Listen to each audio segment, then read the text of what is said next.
राधा रानी नाम की महिमा। एक बार एक व्यक्ति था।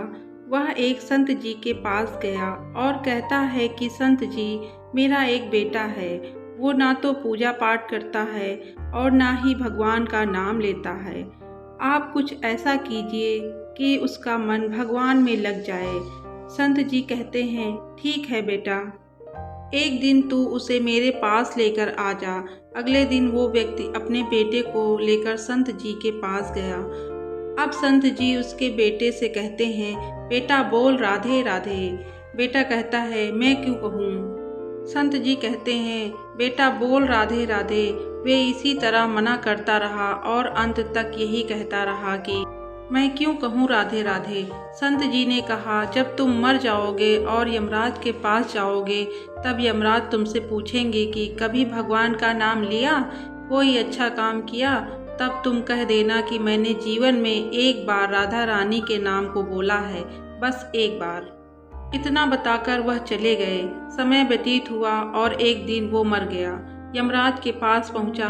यमराज ने पूछा, कभी कोई अच्छा काम किया है?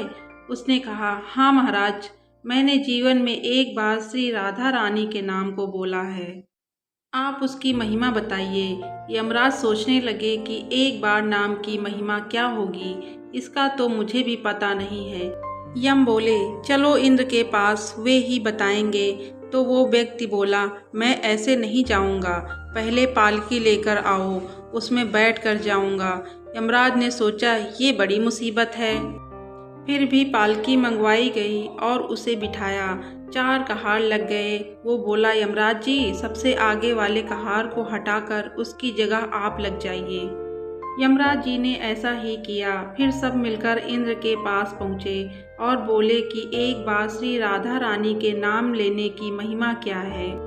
इंद्र बोले, महिमा तो बहुत है, पर क्या है ये मुझे भी नहीं मालूम। बोले कि चलो ब्रह्मा जी को पता होगा, वो ही बताएंगे।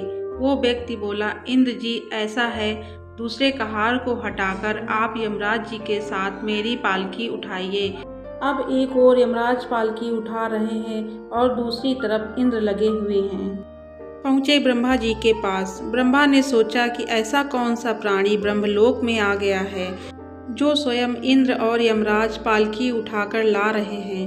ब्रह्मा के पास पहुँचे। सभी ने पूछा कि एक बार श्री राधा रानी के नाम की महिमा क्या है। ब्रह्मा जी बोले, महिमा तो बहुत है, पर वास्तविकता क्या है कि ये मुझे भी नहीं पता, लेकिन हाँ, भगवान शिव जी को जरूर पता होगा। वो व्यक्ति बोला कि तीसरे कहार को हटाइए और उसकी जगह ब्रह्मा जी आप लग जाइए। अब क्या करते, महिमा तो जाननी थी। अब पालकी के एक ओर यमराज हैं, दूसरी तरफ इंद्र और पीछे ब्रह्मा जी हैं। सब मिलकर भगवान शिव जी के पास गए और भगवान शिव से पूछा कि प्रभु, श्री राधा रानी के नाम की महिमा क्या है? केवल एक बार नाम लेने की महिमा आप कृपा करके बताइए। भगवान शिव बोले कि मुझे भी नहीं पता, लेकिन भगवान विष्णु जी को जरूर पता होगी। वो व्यक्ति शिव जी से बोला कि अब आप भी पालकी उठाने में लग जाइए। इस प्रकार ब्रह्मा, शिव, यमराज और इंद्र चारों उस व्यक्ति की पालकी उठाने में लग गए और विष्णु जी के लोक पहुँचे। विष्णु जी से पूछा कि एक बार राधा रानी के नाम लेने की महिमा क्या होगी।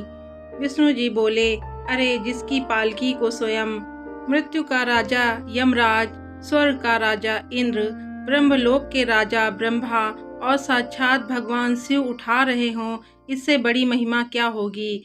जब सिर्फ एक बार श्री राधा रानी नाम लेने के कारण आपने इसको पालकी में उठा ही लिया है, तो अब ये मेरी गोद में बैठने का अधिकारी हो गया है।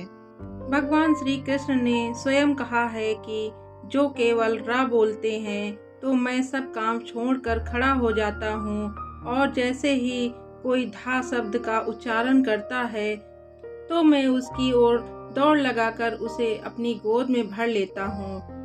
तो ये थी हमारी आज की कहानी। मिलते हैं एक नई कहानी के साथ। कहानी अच्छी लगी हो तो वीडियो को लाइक ज़रूर करें और मेरे चैनल को सब्सक्राइब कर लें। बोलो राधे राधे।